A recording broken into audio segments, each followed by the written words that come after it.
So this drill is going to be a wall bridge done in a single leg, so a single leg wall bridge. So from this posture, I'm going to act like I was in my 90-90 to start with. I still want to keep my canister breathing best I can, and this is really going to go after a single hamstring a bit more than on our bilateral version. I'm going to peel myself up and off the ground, starting with my tailbone, finding hamstrings by driving my heels down the wall. And then I'm going to peel up into our wall bridge where we've got the low back off the ground, our rib cage still against it.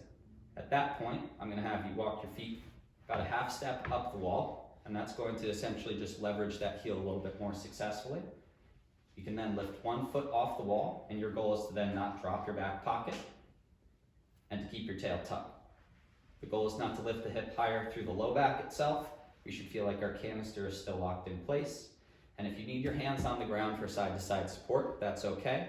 But more ideally, you'd reach that same arm as the leg that's on the wall towards the ceiling as a means of pulling those ribs down till we feel abs. We then start breaths in through the nose,